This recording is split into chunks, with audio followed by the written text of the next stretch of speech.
자, 지금까지 우리가 배운 기초 열네자의 이 한자들은 동양 철학의 기본 베이스라고 할 수 있는 그런 동양 철학의 논리를 나타내는 상징 기호들입니다. 그래서 이 기호들만 잘 이해하면 동양 철학의 많은 부분들을 쉽게 알 수가 있습니다. 그리고 동양 철학에는 정말 장황한 그런 그 도표들이 등장을 합니다. 그림들이 등장을 합니다. 그런데 그 그림들 역시 이 하나와 둘과 셋의 논리를 표시하는 유사한 형태의 도형일 뿐입니다. 예를 들면 이런 게 있습니다.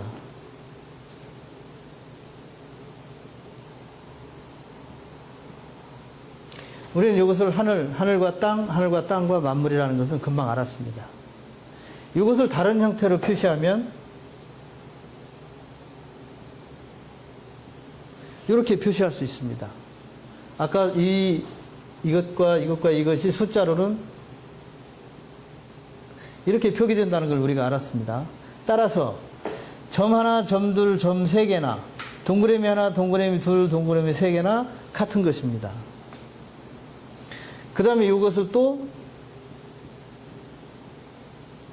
이렇게 표시한다는 거 우리가 배웠고, 이렇게 표시하는데 이것과 이것이 결합하면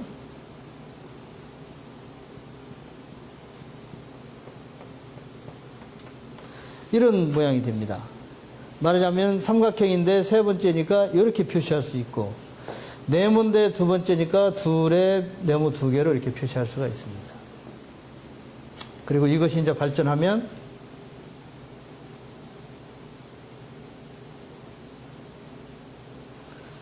이런 태극이 됩니다. 그 다음에 이것을 태극으로 표시하면 이렇게 표시할 수 있습니다.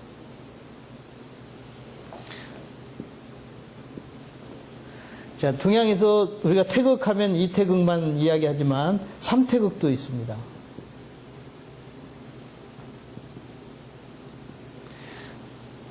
동양에서 소위 그 도가의 사람들이 자기들의 표시로 이걸 씁니다. 이 표시는 바로 세상을 음양의 구조로 본다는 뜻입니다. 음양의 둘의 구조로 본다는 뜻입니다. 이것은 이 세상을 이렇게 셋의 구조로 본다는 뜻입니다. 셋은 천지인을 말하기도 하죠. 그래서 이 세 번째 것들은, 자, 1번, 세 번째. 왜냐하면 이게 1번이고 이게 2번이고 이거 세 번째니까 언제나 세 번째 것을 나타내기도 합니다. 그런데 여기서 보면 요 셋을 다 합하면 요것이 됩니다. 따라서 이 세 번째 것들은 묘한 상징을 또 하나 가지고 있는데, 우리 이 삼각형을 한자에서는 뭐라고 하냐면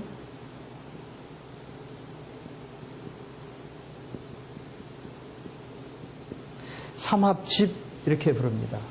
삼합이라는 것은 셋을 합했다는 뜻입니다.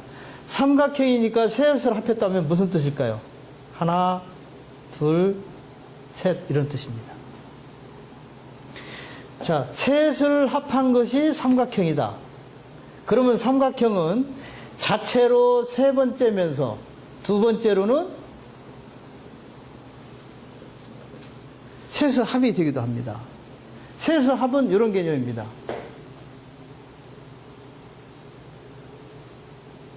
이 셋을 합했기 때문에 셋의 합은 곧 이게 됩니다. 그래서 한국 철학을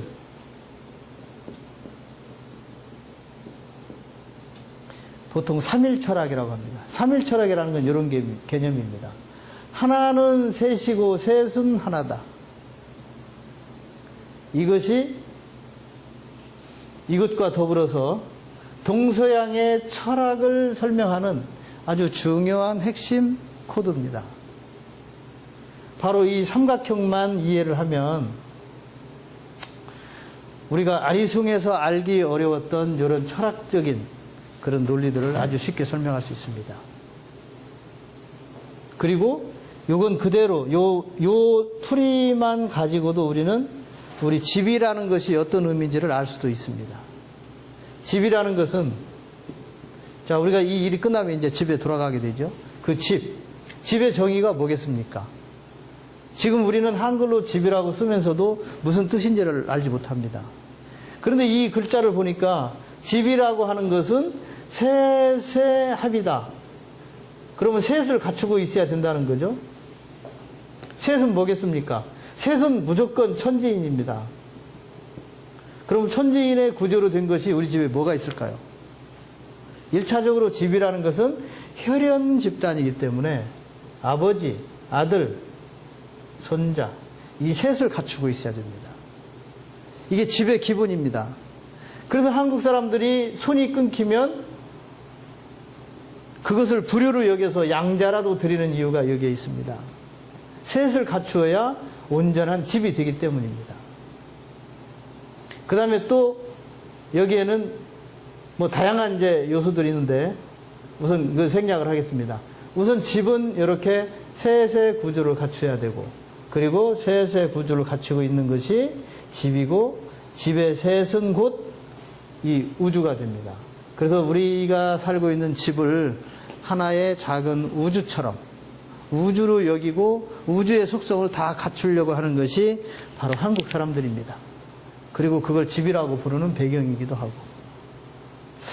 자, 이걸 알면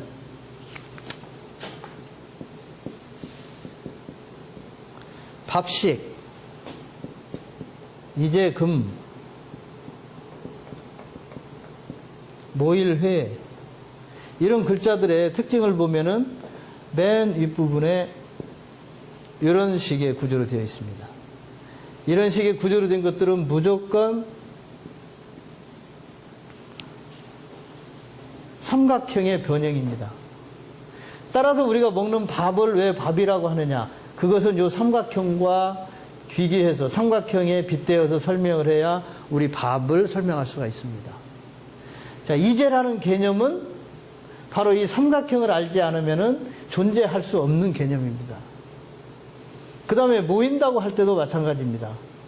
모인다고 할 때도 이 삼각형이 나타내는 삼합, 우주, 집, 이런 개념들을 알아야 이 모인다는 것의 의미를 우리가 알 수가 있습니다. 자, 어쨌든 지금 한자는 모양이 좀 변했습니다.